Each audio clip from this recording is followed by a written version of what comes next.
अस्सलाम वालेकुम दोस्तों, उम्मीद है सब लोग खैरियत से होंगे। बात करेंगे ओमान में कोरोना केसेस के बारे में और होटल क्वारंटाइन के बारे में मज़ीद सख्तियाँ की गई हैं उसके मतलब बताएंगे। और एक स्कूल को जो है बंद किया गया है अगले 2 हफ्तों के लिए, उसके बारे में। आज 22 मार्च 2021 इतवार का दिन है। पिछले 24 घंटों में ओमान में 728 कोरोना केस रिपोर्ट हुए और 7 वफ़ात हुई। इन्ना लिल्लाहि व इन्ना इलैहि राजिऊन।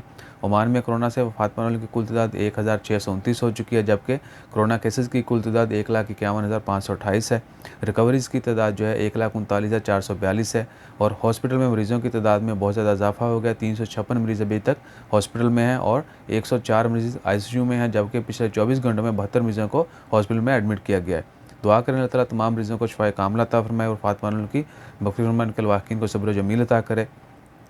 और दूसरा है सीब में एक स्कूल के अंदर जो है कोविड-19 के पॉजिटिव केसेस है, जिसको मद्देनज़र रखते हुए स्कूल को जो है अगले 2 हफ्ते के लिए बंद कर दिया। जितने भी स्टूडेंट स्कूल में जाते थे, अब वो स्कूल में नहीं जाएंगे बल्कि ऑनलाइन स्टडी करेंगे।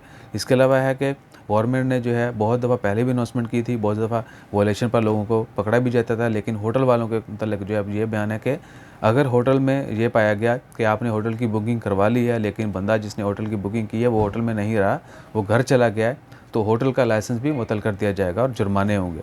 और जो बंदे होटल में नहीं रहते, बुकिंग करवा लेते हैं लेकिन होटल में नहीं रहते, उनके खिलाफ भी कानूनी कार्रवाई की जाएगी। और आने वाले दिनों में मज़ीद इंस्पेक्शन जो है उसको सख्त कर दिया जाएगा। इसके अलावा जैसे मज़ीद अपडेट्स आती हैं वो भी आपके साथ शेयर करते हैं। अपना ख्याल रखें, दुआ में याद रखें। जज़ाकल्लाह, अल्लाह हाफ़िज़।